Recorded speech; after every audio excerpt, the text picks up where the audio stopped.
vondrony kandida amerina ny tanitandalana.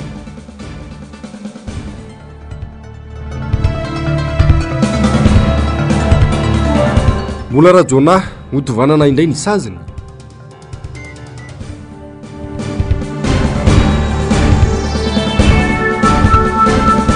Informatika lalam-piofanana be mpanao sady mora ahitana asa. Tompoko lasy tompoko vavy afaly tafaraka amin'indray ny tenako amin'izao takariva ny alakamisy fa 20 ny volana janoary ataona 420 izao amiaraba anao tonga soa atao anatin'ny fotoana ny fampalalama-baovao ary manasanao mpanajana sy ampitiavana ny tenako hanaraka izany hatramin'ny farany. Ilafomba ny politika avy hatrany no isataratsika ny fampalalama-baovao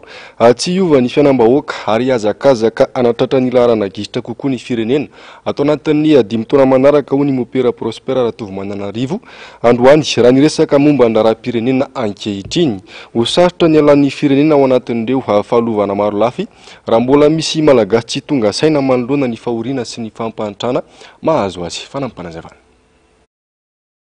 Ao anatin'ny ratsy no misafidy izay tsara, izay no azo amehezana ny fomba fiasan'ny fanjakana tamin'ny fanendrena ireo mpikambany governemanta hoy Mompera Prospera Ratovimanarivo. Raha fanjakana vonina iova sy hitondra fanovana dia tsy nitazona intsony ireo ministra teo aloha, eny fa natramin'ny prime ministra aza. Tsy antenaina ny fiovana, ny teo ihany no mbola eo, koa tsy iova ny fomba fiasa hoy ny fanazavany. Ny zava-misy zany ohatra ny tany Akalamavony andray mandeha mifaritsika Mavony solila mangidy zany tena lalan-dratsy zany ho an'ny olona zay pakany ndray matopety angamba mahalala an'izany ara-tsin-dalana zany. Dia manana chauffeur zay mitondra Land Rover amin'io lalan'ny Kalamavony mangidy solila io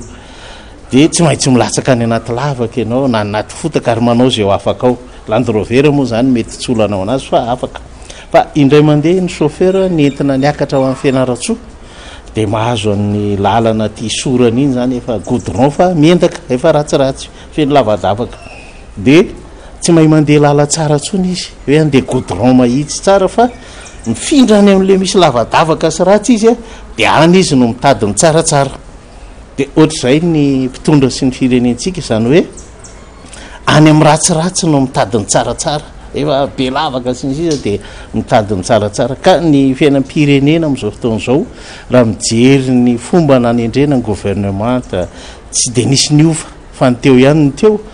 dia ohatran'izay le hoe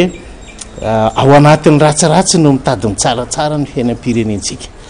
Dia ataoko hoe zava-manahirana zany amin'izao fotoan'izao atao ahoana ny anarina ny firenena fa ny olona efa zatra teo ihany no hitondra fanarenana ny firenena. Dia ataoko hoe mety tsy mahita ny tsara tsika fa ao anatin'ny ratsiratsy no mitadiny tsaratsara. Mety mafy loatra angamba ny fanoharako fa manana problème éthique tsika, manana problème amin'ny fahaiza-manao. Mandroso manatratra ny laharana farany Madagasikara. Ny malaharana faran'ilay firenena dia porofo manamarina fa tsy naombiny teo aloha. Mbola ireo ihany nefa no eo ka mazava izany fa mbola hiazakazaka anatratra ny farany ambonimbony noho izao isika ho hiatrany ny fanazavana. Milafy ny lalàna, milafy ny fitantanana, milafy ny fomba fiasa, milafy ny toe-tsaina, fanendrena olona koa zany ny firafitry ny gouvernemanta. Efa nambaran'ireo teknisianina sy mahay moa le hoe lasa ohatra misy endrika anankiroa ny gouvernemanta na nampifandraisana any amin'ny présidence kokoa ireo secrétaire d'état sy ny sisa satria le famatsim-bola sy ny fitantanana any ny tena hiasa ny projet dia any misimisy vola dia tsy dia misy zava-baovao sy misy zavatra miova zany any amin'ny ratsiratsy no mitadiny tsaratsara. Dia ngamba ny dikan'izany hoe fa raha mahantra indrindra-tany zany tsy afaka ny hoe no avy mamirapiratra banjinina fa mijery any amin'le laharantsika zany raha te handrositsika zany dia ny sasarin'ny olona koa amin'iny dia le hoe mitodika makaisitsika. Raha mitodika any amin'le farany misy atsika zany tsika dia mitodika makany arina dia mandroso makany arina zany tsika. Raha tsy tonga saina ny vahoaka malagasy dia tsisy fiovana hipetraka eto ho hiatrany ity mpandinika raharam-pirenena.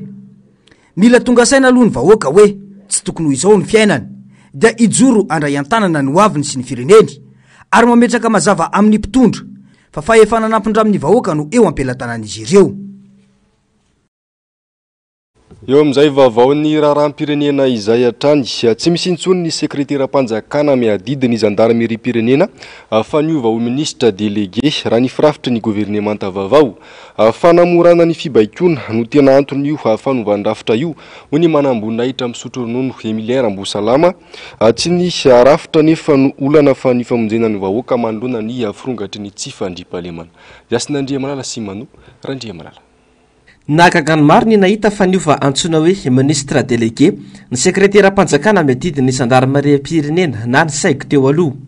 fa ny fandrafitra no antony io hoy ny manamboninahitra misotro ronono Emilia Mbosalama mba anamoranana ny fibaikona sy anatanterana ny baiko eo amin'ny ministre délégué sy ny ministre ny fiarovam-pirenena raha nandray ohatra kaiky entina nalazavana ny zavamisy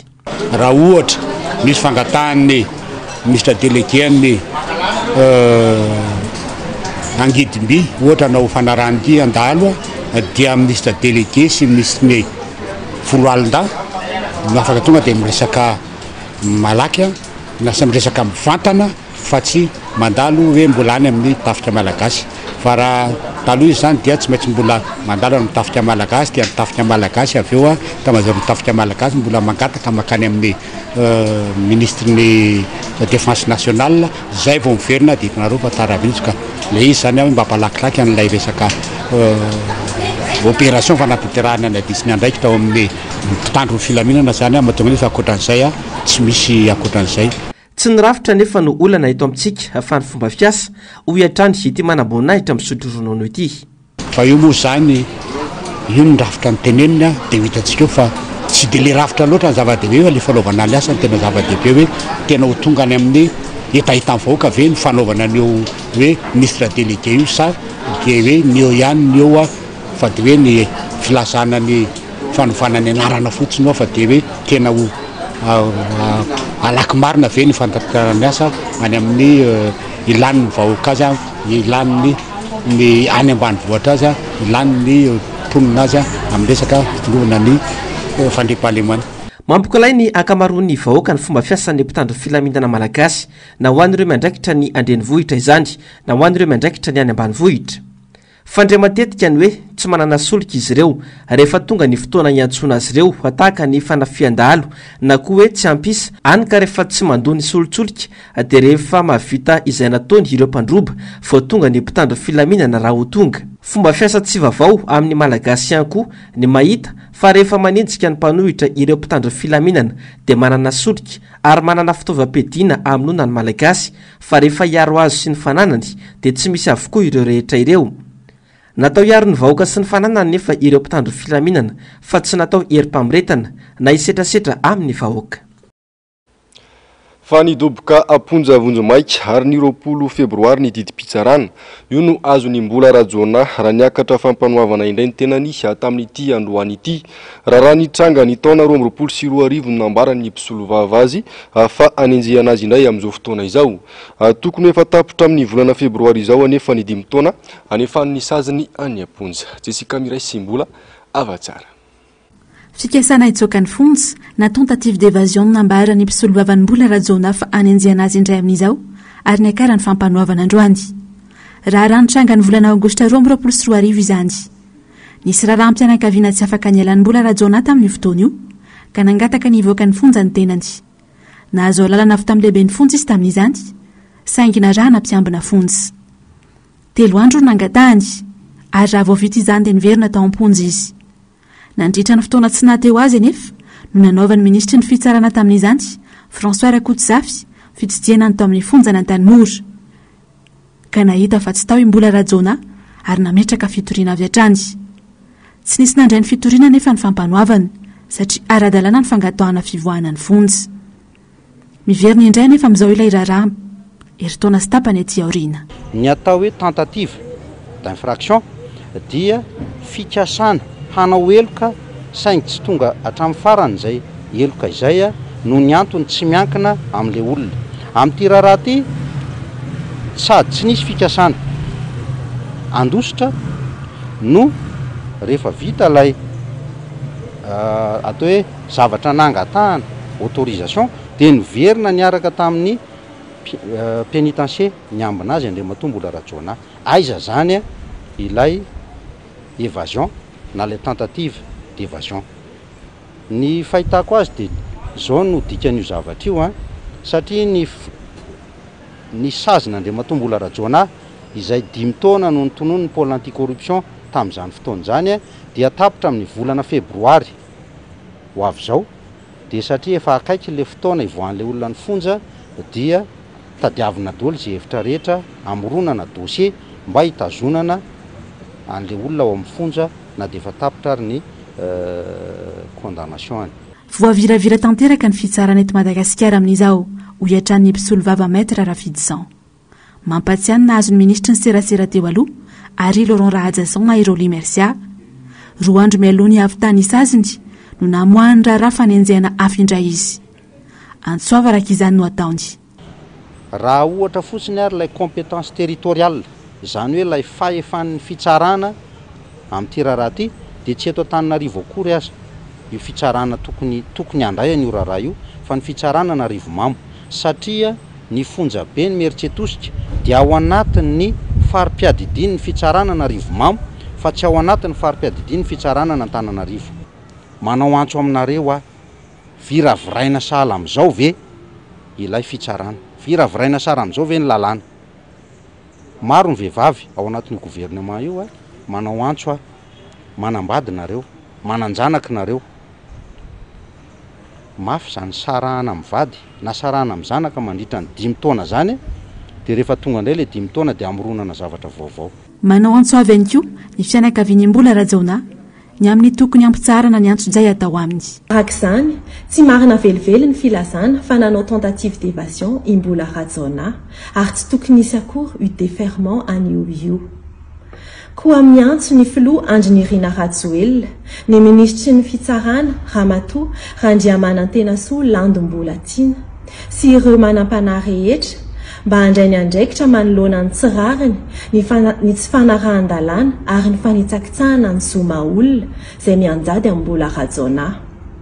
Ao kare izay tompoko miantson'izay izay ataonareo aminy, efa noefaina ny saziny 5 taona ary efa be izay fotoana tsy niarahany tamin'ny vady aman-janany sy ny fianakaviany manontolo izay. Nanomboka tamin'ny iray ora sy sasany fakanambavany Mbola Rajona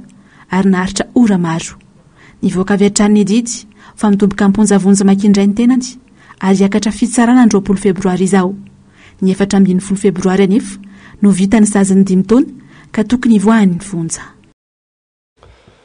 Iray tsy mivaky ny vondron'ny kandida tonga nanatrika fivoriana avokoa androany. Ireo kandida ho filoham-pirenena 12 nisy olon-tenany mivondrona ao anatin'ny vondron'ny kandida. Mitohy hatrany araka izany ny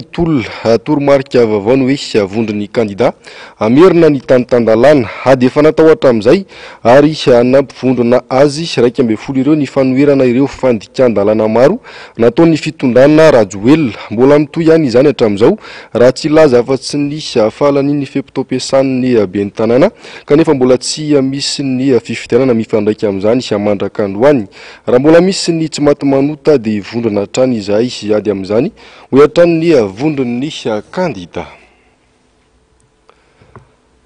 Fa ny tao amin'ny distrika Navaradrano sy Ambatondrazaka indray androany no tonga ny arahaba ny filoha nasionaly ny Antokotima teny Faravohitra teny. Nandritra izany no nanomezana toromarika ho an'ireo mpikambana rehetra indrindra ho an'ireo eny fotony. Jessica Miray sy mbola avatsara. Akoatra ny fifampiarabana sy ny firariana soa ny taona vaovao, fotoana ny fanomezana toromarika ny fotoana toy izao. Distrika Navaradrano no ny famotoana teto. Anisan'ny toromarika nataon'ny filoha nasionaly ny Antokotima ny fitohizan'ny tolona. Olona manam-pinoana isika ka tsy tokony ho kivy ary misy antony avokoa ireny fanapahan-kevitra ireny. Mila mpikambana matanjaka ka tokony arindra tsara daholo ny rafitra rehetra. Nanamafy koa ny Antokotima androany fa mila mivonona hiatrika fifidianana saingy mila fanovana mialohan'izay toy ny efa fitakiana teo aloha. Izany hoe miomana foana zany ny Antokotika Madagasikara amin'ny distrika Navaradrano zay tarihan'ny tena aloha na isy fifidianana na tsy isy fifidianana zany dia vonona foana zany atrizan'izay. Fa no manarakaraka an'izay ihany koa dia tsy maintsy manazava foana ny sain'ireo basy sy ny sain'ny vahoaka malagasy mihitsy fa zay azo lazana anazy manazava amin'ny hoe fanontaniana mipetraka foana inona ny antony tena tsy niatrehantsika fifidianana dia efa mazava be mihitsy ny hoe fividianana tsy madiora zay ny azy io lazana anazy ary mampiseho porofan'izany ny tsy fiatrihan'ireo candidat raiky amby folo na C11 zany fividianana zany noho ny atao hoe fahitana tsy fanarahan-dalàna tsy fahitana tsy fahatombanana ary zay moa zany ny tena nedivana tamin'ireny etsika fotsy ireny zany. Tonga teto ihany koa androany nisy olo-tenenana tokotima avy any amin'ny distrika Anambatonazaka sy Amparaparavola izay notaria nisy olo-mambahoaka avy any an-toerana. Nisy ihany koa ny afatra manokana avy amin'ny lehibeny any tokotima teto. Aoka izay ny kajikajy madinidinika sy ny tombontsoa kely tsy mahavita taona. Maiza misafidy ny marina sy ny rariny. Sahy mijoro hatrany ary ny marina ray mafiso ny firaisan-kina. Nanamafy ny fahavonana ihany koa teto ny an-tokotima avy any Ambatonazaka sy Amparaparavola. Koa ny resaka mikasika ny utointolona karaky ny voalaza zany teo amin'ny bureau politique satria niatrika teo any ny bureau politique teo solombavambahoaka anankiroa zay sy député Fidèle Razakapera dia mitointolona ary i stratégia ho atao dia ny firaisana amin'ireo C11 ary nanapa-kevitra ny bureau politique sy ny président Marc Ravalomanana fa tsy maintsy ilatsaky tsy maintsy iroso amin'ny fifidianana rehetra amseho dia ny communal sy ny législative ny député zany ka zay zany ny fanapa-kevitra ary aka ny majorité na eo amin'ny députation zany na amin'ny communal. Toromarika ny raisana ho an'ny an-tokotima rehetra teto dia ny fahasahina ijoro fa indrindra ny fananana fanantenana tsy ho mora kivy. Eo amin'izay vaovao ny fiainan'ny antoko izay hatrany miroborobo ny antoko tiako Madagasikara raha ho an'ny boriboritany faefatra manokana no resaina tsy mijanona eo amin'ny fiainan'ny antoko fotsiny ihany fa omena andraikitra ho an'ny firenena ireo mpikambana sy ireo olom-baovao miditra ao anatin'ny antoko entina avy hatrany manoratra ny anarany ao anatin'ny lisy mpifidianana ireo mpikambany antoko amin'izao fanavaozana isan'ny taona ny lisitry ny mpifidy izao tanjona ho nisy olom-bahoaka ao amin'ity boriboritany ity ny amerenana indray amin'ny tantandalana ny Madagasikara. Yasina Andriamalala sy Manoho Randriamalala. Tsy tambazana na inona fa antsitrapo maro ireo olo-pirenena no miditra ao anatin'ny antokotiko Madagasikara raha ho an'ny boriboritany faefatra. Na eo aza ny fandrabirabiana fanomezana tsy mahavita taona ataony atokony fitondrana dia maro ireo malagasy no efa tonga saina fa tsy mampandroso ireny fizaran-javatra ka misafidiny timma izy ireo satria vonina ny anarina ny firenena. Ho an'ity boriboritany ity dia miavaka ny fandraisana ireo mpikambana vaovao satria entina inanivy ny fokotany isoratra na anamarina ny anarany ao anatin'ilay mpifidianana avy hatrany izy ireo. Mahaverim-boly tokoa satria isaky ny fokotany amin'izao fotoana izao araky ny tapitra avy amin'ireo filohan'ny fokotimina dia efa mihoatra ny any amin'ny efapolo isaky ny fokotimina amin'izao fotoana izao ny abetsahany ireo olona tonga mangataka ny taratasy fisoratana anarana mahitra mpikambana amin'ny antokotiko Madagasikara ary reny olona reny dia efa tonga dia entina zany andeha isoratra anarana sy ijery ny anarana any amin'ny lisitry ny mpifidy. Tokana ny tanjona dia ny famerenana a Madagasikara ho tany tandalana. Antoko ny fampandrosoana matsy ny mahatany tandalana ho iatrany ny solombavam-bahoaka Emilia Rambosalama. Fametrana tany tandalana zany dia izay ny tanjona ataon'ny Marc Ravalomanana miaraka amin'ireo candidat roa ary tsy manana izy olona anatanteraka izany na tsisika aty amin'ny distrika ka tiako tenenina zany dia izao tolona miandry atsika dia goavana dia ninona fa dia tsy inona fa fametrana ny tany tandalana. Ny tany tandalana dia izay no antoko ny fandrosoana antoko ny fampandrosoana ety amin'ny misy atsika ety na any amin'ny fiainana ara-sosialy zany na amin'ny fiainana ara-ekonomika zany ary indrindra ara-politika. Totosa androany moa ny fifampiarabana amin'ny maray aman-dreny sy zanaka noho ny taona vaovao teo amin'ny solombavam-bahoaka timma voafidy tao amin'ny boriboritany faefatra. Tazana tamin'ity fionana ity ihany koa ireo solotena ny fokotimma isaky ny fokotany, ny comtimma, ny distimma, ny KMMR ireo fikambanana maro miara-ty amin'ny antoko. Izy ireo izay samy laza fa vonina hatrany ny ara-iasa sy anaraka ny toromarika avy amin'ny Front National ny antokotiko Madagasikara Marc Ravalomanana. Lafim-baovao sosialy kosa indray akoatra ny fako dia anisan'ny olana eto andrenivohitra ankehitriny ihany koa ny fahapotehan'ny lalana. Amin'izao vanim-potoana ny fahavaratra izao no firosona ireo asa fanamboaran-dalana izay tsy ao anatin'ny fotoana tokony anaovana izany ho ny teknisianina iray. Namafisiny fa isan'ny manimba ny lalana ny amandona ka fandaniam-bola fotsiny ihany ny asa fanamboarana natao ao anatin'ny vanim-potoana ny rotsakorana tahaka izao. Fanampanazavana. Tsy lalana aiza kory ity fa lalana eto amin'ny renivohitry Madagasikara. Lalana vao namboarina herintaona raha ny fanadihadiana natao. Toy izao sady anefa ny fampotehany sy ny fahasimbany. Sahirana tanteraka ny fiaraha-madinika mandalo eto. Asa zara fa vita no ataon'izay orinasa manamboatra ity ampahan-dalana ity. Ny fanjakana raha teo tsy manara-maso ka izao ny hafarany kanefa volam-bahoaka no ampiasaina teto, hoy ny député Stanislas Randrianarsoa izay manampahaizana manokana momba ny asa fanamboaran-dalana. Mbola ao anatin'ny fotoana tokony amerenan'ilay orinasa nanao azy izao zava-misy izao satria vao herintaona no nahavitany. Koa andraikitry ny fanjakana miasa ho an'ny vahoaka marina no maniry ny orinasa amerenana ny fanamboarana izany. Ety volalana votsiapy herintaona ve député de tena miakatra ny tobilanay ny mpitondra briky tady anisaka mpianatra iverina potika sady io lalana io. Za voalohany anamboarana an'io lalana io de ny teny ahako ory tompona andraikitra mba étudier resa tamin'izay ny ministre moa tamin'izay ministre promotion mbola lalanareo nge hoe tsisy assainissement alohan'ny anaovana lalana tsisy assainissement ny tena zavatra mikoty lehibe. Nefa de nataolo zareo ny rakofa fotsiny nefa de telo volana izy a portion na 500 mètres atao anatin'ny telo volana. Créer embouteillage zavatra problème be antiany to amatry ty n'olona mandeha tongotra. Nefa zao tsy aperitaona de potika sady zay ny nakako sana manao atso ny tompona andraikitra satria vaovao ny taona vaovao koa nareo ataoko fa tena mavitrika nareo anao an'izy anao an'ny tetam-bahoaka amasombavamboaka eto amin'ny deuxième io re tompo vojoaingana fa potika tsy afaka andreo lalana sady fiakarana no potika fa de tena mampalahelo le lalana. Ny zavatra mampalahelo de zao herintaona tsy apy herintaona misy caution nge hoe misy caution en 12 mois zay ny lalana. Manina tsy ampamerenan'le entreprise nanao azy io satria tonga de ampanaovana andriamanté anazy mety hoe ampanaovana assainissement aloha ataoko voalohany zay vao rakofana goudron io de zay ny zavatra kabena mbo anatin'ny délai io raha tsy eo nataona ihany satria rehefa tena tsy afaka amboariny tobila mialatsiny de mialatsiny na mpanao lalàna adina tsy maintsy mamontsy anio. Amin'izao vanim-potoana ny orana izao dia hita fa misy ny asa fanamboaran-dalana mandeha eto Antananarivo toy ny etsy amin'ny fasan'ny karana. Tapaka ny lalana makeny noho izany fanamboarana izay. Ireo fiara fitateram-bahoaka aza tsy tonga eny akady-bahoaka intsony noho izany. Tsy fotoana ny fanamboaran-dalana ny vanim-potoana ny fahavaratra toy izao fa fandaniam-bola fotsiny ho hiatrany ity teknisianina ity. Satria raha voatratra ny humidité ny goudron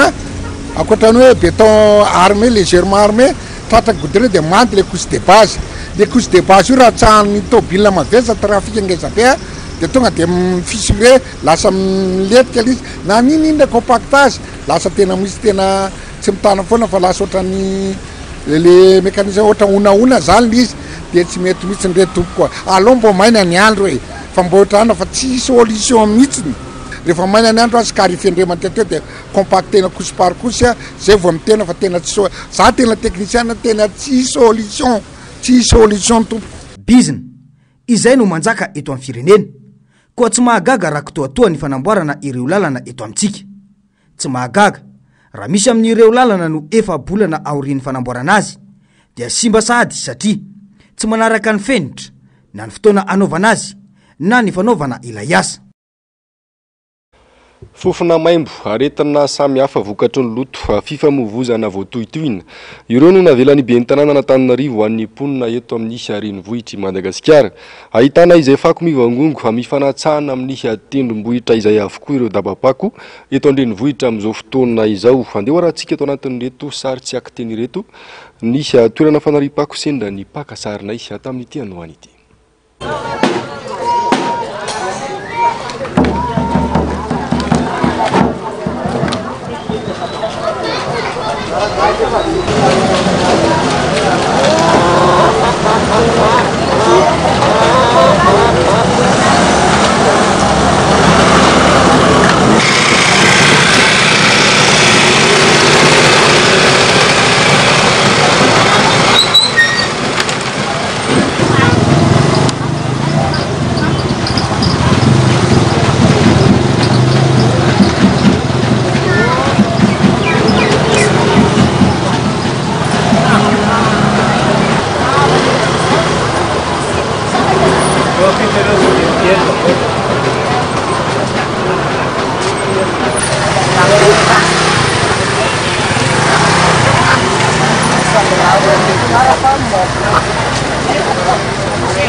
izay rehetra le eto andrenivohitra araka izany dia fako mivangongo sy fofona maimbo ataka ireny avokoa mampametra-panontaniana ny mpanarabavao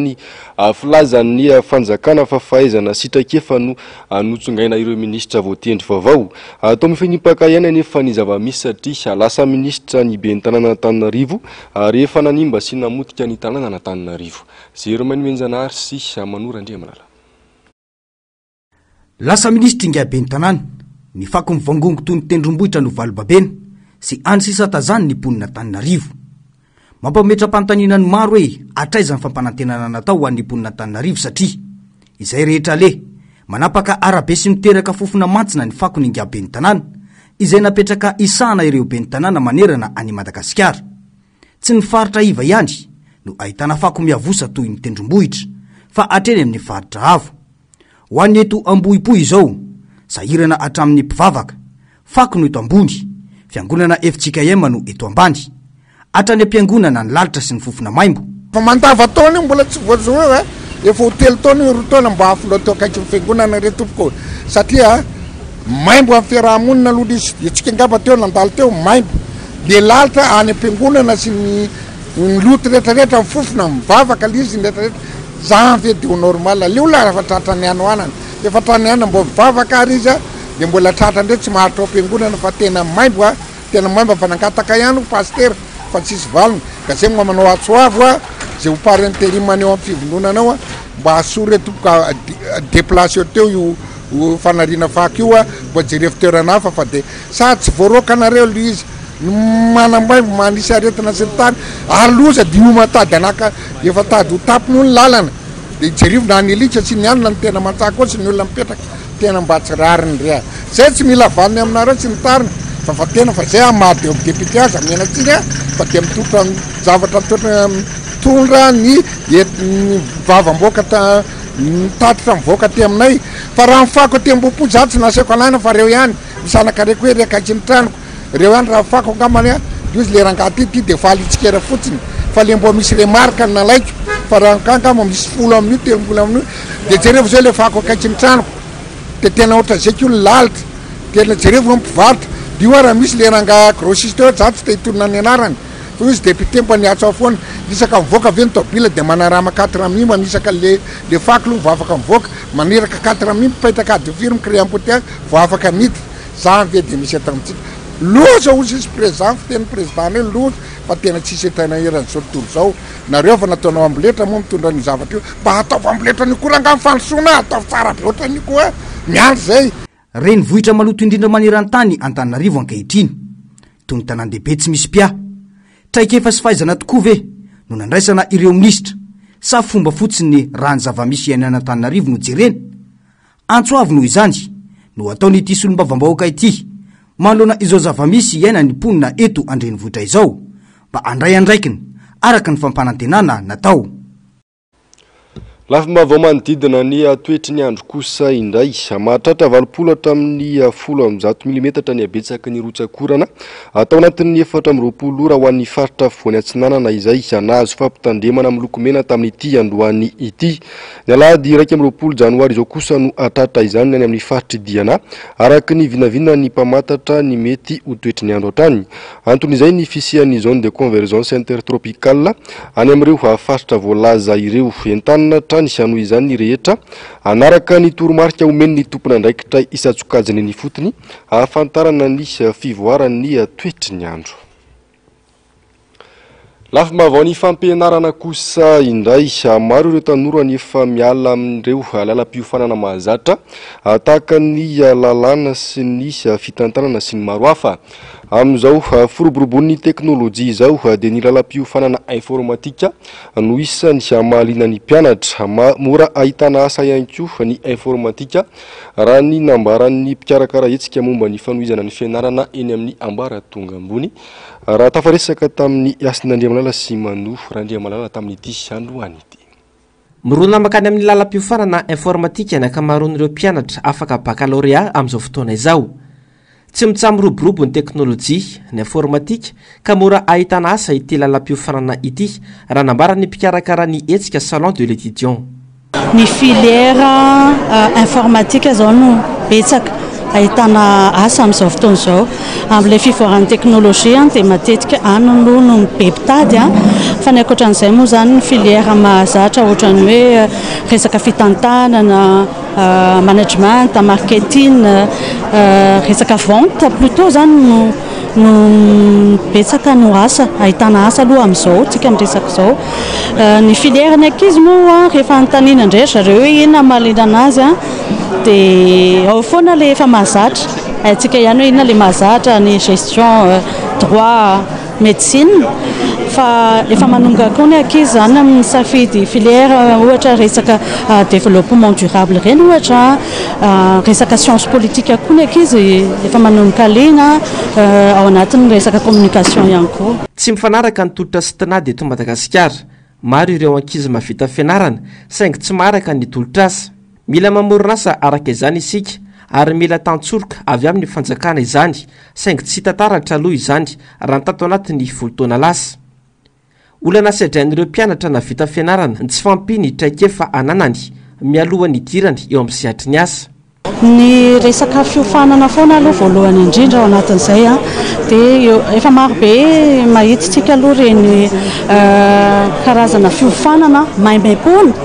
izay tsy tena hoe izy mikarakara anazy fa maromaro izy ireo manofana ny mpianatra amin'ny resaka tontolon'ny informatika izay. Marina tokoa fa hoe eto amintsika mbola lafo izay resaka vidina connexion sy ohatran'izay fa hitanay ihany hoe fa misy ezaka kosa aloha misy orinasa, misy association, misy ina moa zany projet maromaro efa hitanay ihany hoe miezaka tena manampy an'ireo tanora ao anatin'izay dia rena no tokony ampita ary ny fanjakana tokony manampy an'ireny olona ireny zany mba ahafahan'ireo ankizy hoe misitraka an'izay na fiofanana io na asa ao anatin'izay tontolo izay. Ho fanampiana ireo tanora mbola tsy nahita lalam-piofanana arahana aorian'ny ny fahavitany lycée ka nazahoany ny mari-pahaizana baccalauréat dia misy ny etsika salon de l'étudiant andiany faharoa karakarain'ny Madajeune Androany sy Rampitso etsy Antaninarenina.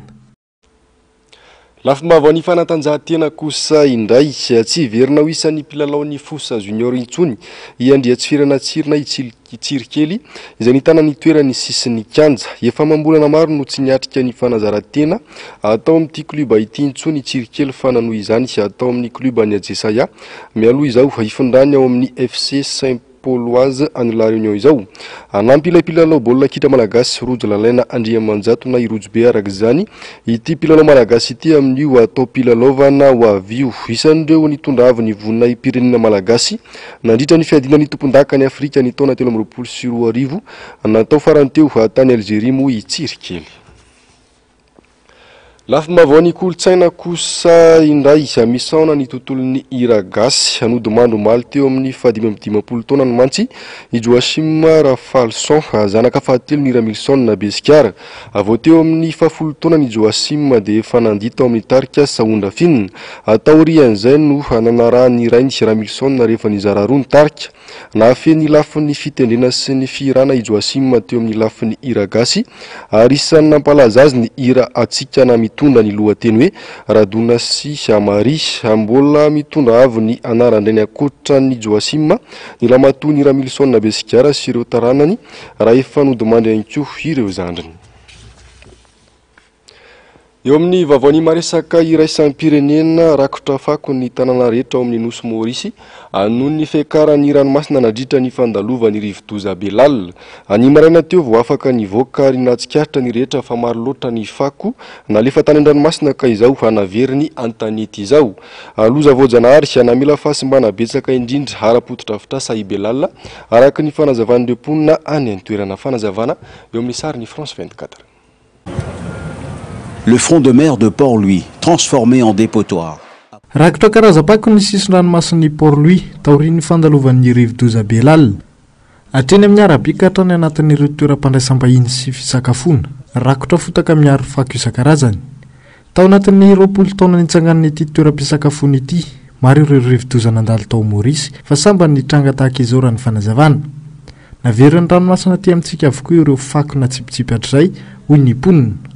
Mahatonga saina ny zavatra toy izao hoy ihany koa ity tompona toeram-pisakafoana ity. Manomboka ny fanadiovana, miara-misalany rehetra, indrindra ireo manana foto-dravitra asa morontsiraka.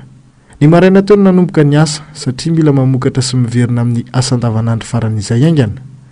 Betsaka ny fahasimbana raha tsikaritra aty ivelany, ho kosa ny tompona trano fandraisam-bahiny iray. Ity ny tranga voajanahary nahatratra taham-panairana ambony indrindra na alerte niveau 4. Nazaka fiara nirika tamin'ny rivo-doza Belal ny talata teo. Nivadika ho rerano koa ireo arabe rehetra tao Maurice ary toy izao ny hafaran'ny fiara nipetraka teny amoron-dalana. Nisy ireo fiara nifindra toerana any amin'ny metatra maro noho ny amafin'ny rika.